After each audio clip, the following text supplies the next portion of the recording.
Hi, this is Josh from Breezy Bellows, and you are watching episode number 2 of Mistakes That Self-Taught Accordion Players Make.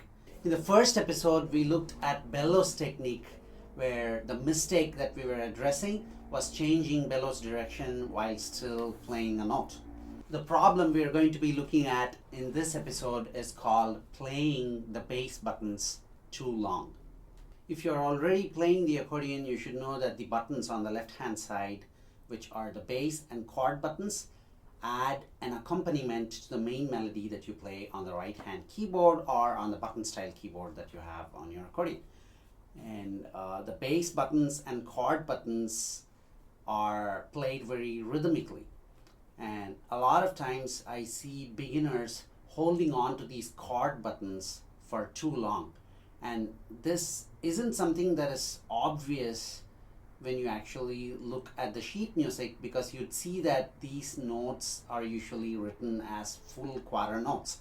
So if you're looking at a waltz rhythm, for example, it'll be written as a bass, chord, chord. For example, a C major waltz, which would be C bass, C major, C major. And all three of these notes will be written as quarter notes, and you'd interpret it as playing them for the exact same durations. And no other articulations will be marked for those. So this is how somebody who look at this bass notation for the first time might be playing it as.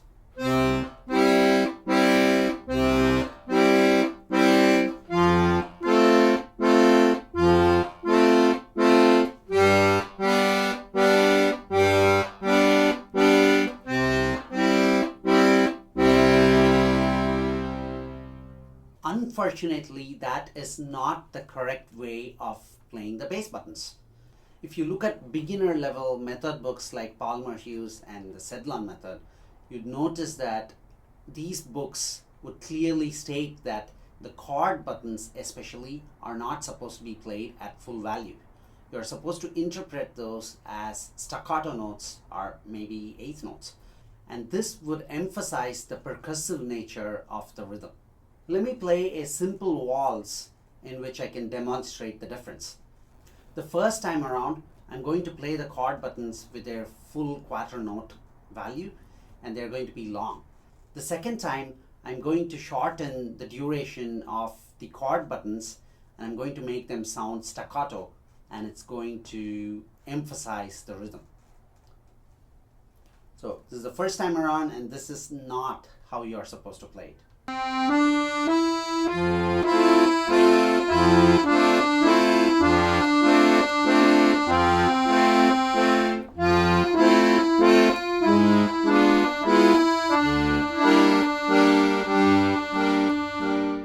Now let's fix the duration of those chord buttons and make the sound better.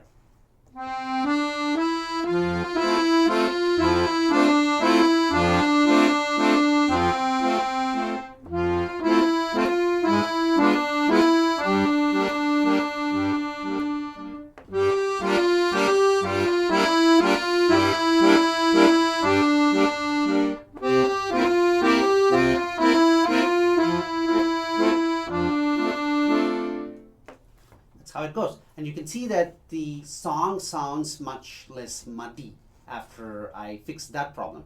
The books clearly state that the chords need to be played as staccato, so for obvious reasons we need to play that.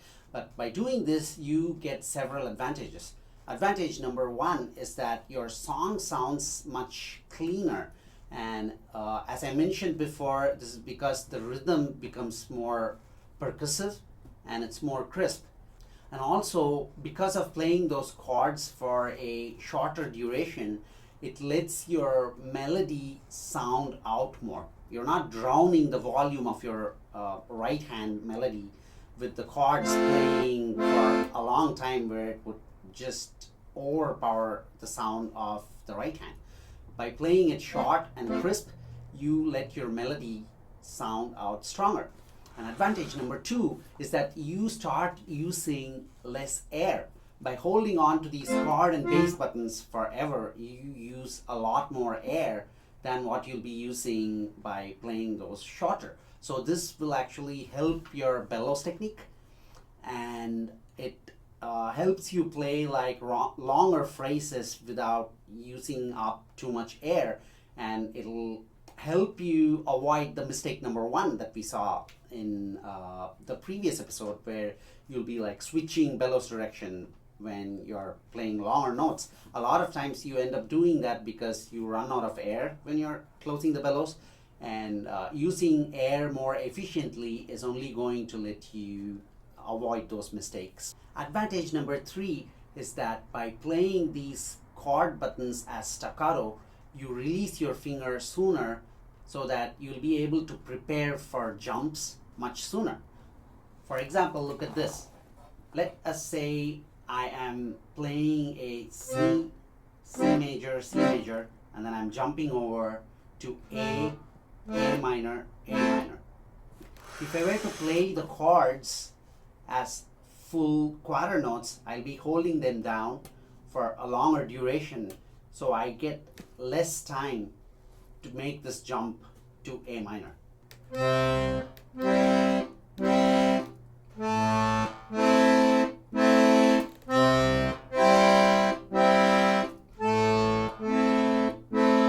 So now you can see that when I play the chord buttons shorter, I can start sooner to do the jump, and I have more time and I can do that more comfortably.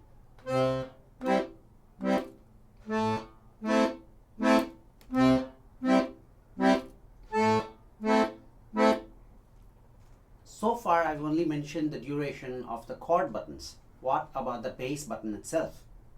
Depending on the register that you have chosen, the bass button most likely uses up more air than any of the other buttons or your keys.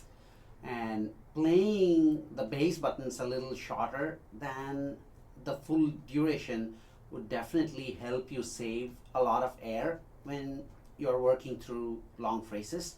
When I first started playing the accordion, I never had the problem of playing long chord notes, so that is something that I didn't have to fix. But my bass buttons, I was playing them like very long and accented. So this is how my bass buttons used to sound like when I started playing in the beginning. I used to play them connected to the bass note as a legato, and then play two staccato chord notes, so it would sound like this.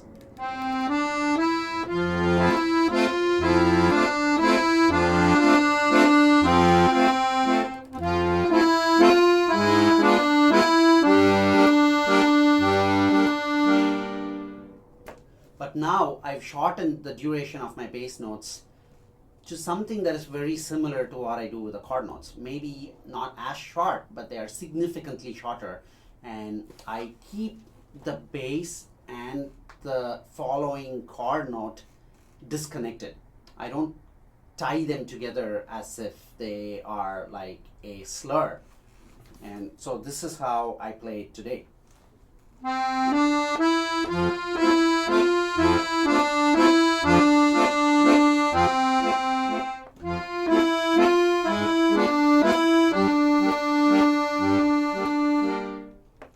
The reason that I changed the way that I played my bass buttons by making them shorter is not because of any of the method books, because the method books, as far as I've seen, don't really mention about the duration of the bass buttons. They are very clear about how the chord buttons need to be played. So why did I change? So the reason that I changed was because of my teacher, Mike Zampicini. He gave me very strong feedback that I had to change this, and this is not the way that I was supposed to play. And at that time, I was not truly convinced that I had to do it. And the main reason for that is because some of the Jan Tiersen songs that I was playing at that time, mainly the theme from Amelie and a few other songs in which the original song was actually played that way. So if you listen to the La Valse d'Amélie, the Amelie's Waltz, you could hear it in the original recording that the basses are actually slurred and they are played this way.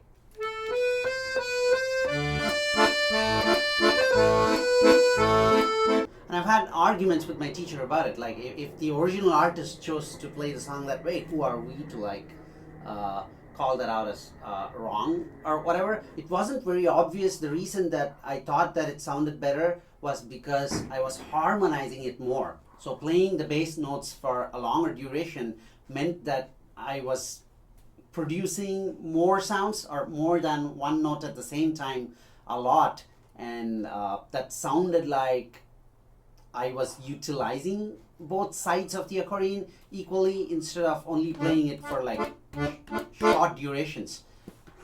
So if I played it shorter, it just sounded like this.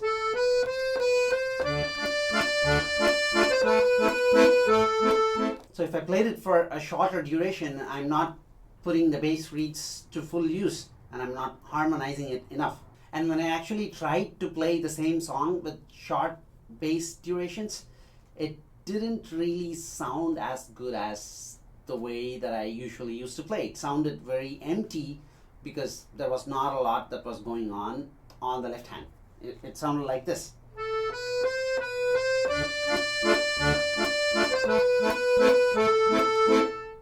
As opposed to like the full rich bass sound that I previously had.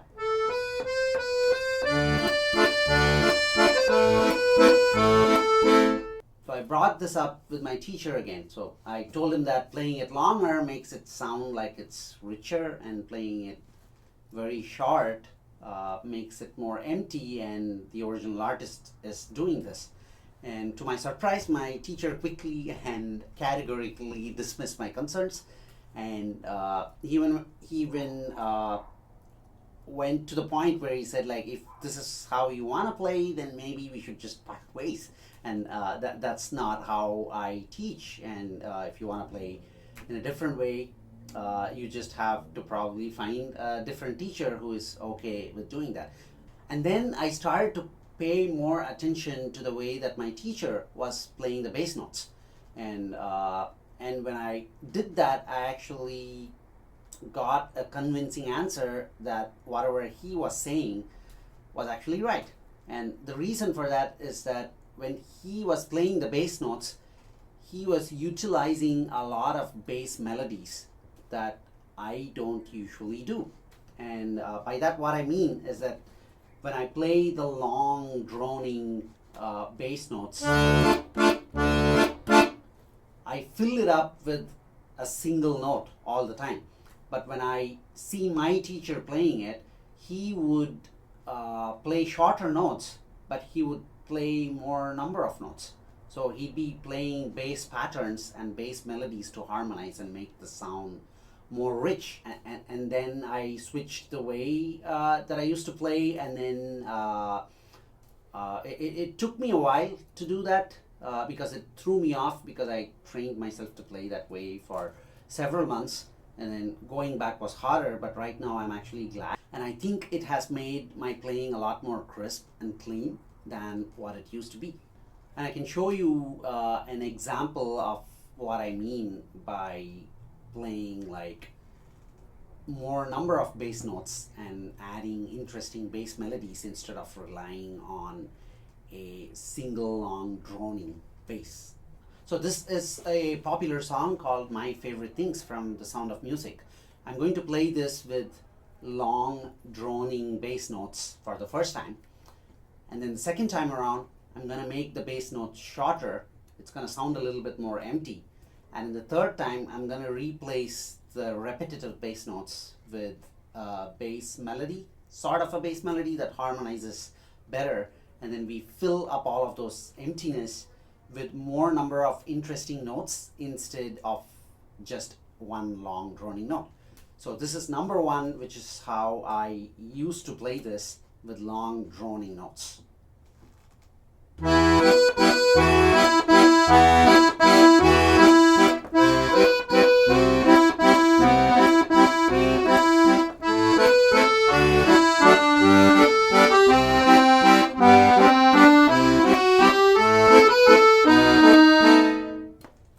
So I was using up a lot of bass buttons. I was playing them like very, very long, and you could have noticed that my bellows would move a lot when I hold on to these bass buttons, because they do use up a lot of air. Let's fix that bass length problem and make it short, but I'm not changing any of the harmonization. I'm just playing the exact same notes, which is the repetitive bass notes for each of the chords. If I'm playing E minor, I'm just gonna do E minor, E minor, E minor, E minor, and then I'm just gonna play the fundamental bass. So let's see how that sounds.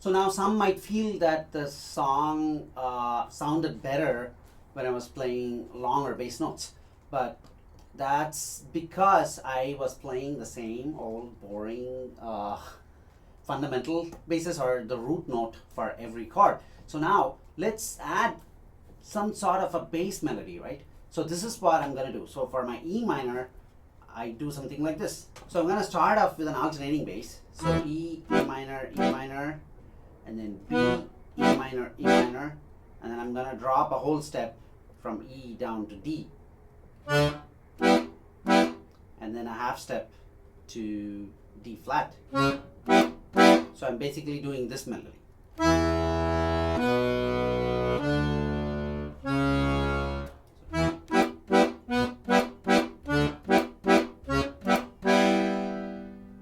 And the following chord was a C major, which I previously played as,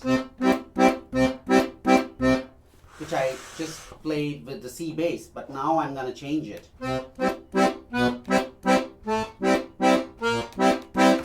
C, D, A, B flat, or A sharp.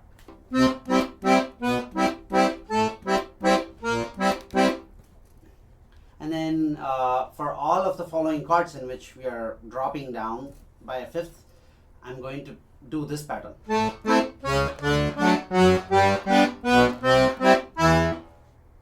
And that's all I'm gonna do, and it sounds much better this way, in my opinion. And I should be thankful to my teacher, because if I was happy with those droning repetitive basses, I would not have challenged myself to find a more interesting bass melody for this. And I'll play it with the right hand, and you can listen to it and see how it sounds like.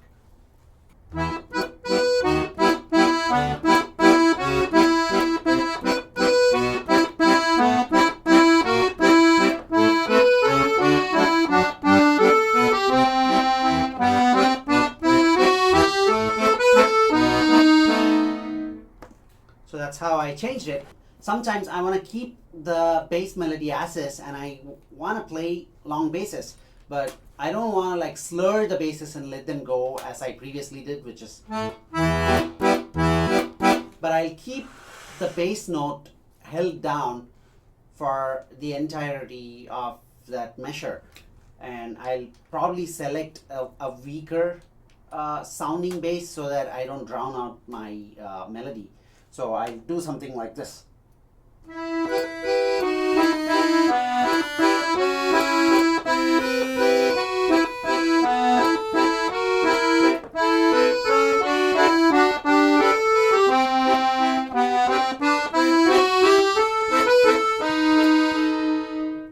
if you're just starting out, this might sound a little bit confusing on how or why did I choose those specific notes to replace the repetitive bass notes.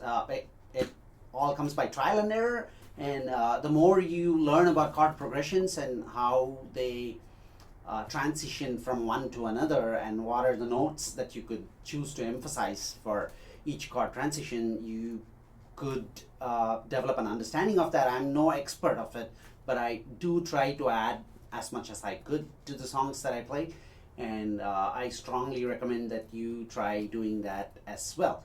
But that was not the point of this lesson. The point was mainly the duration of the chord notes. So nobody wants you to play a song like this, which is again.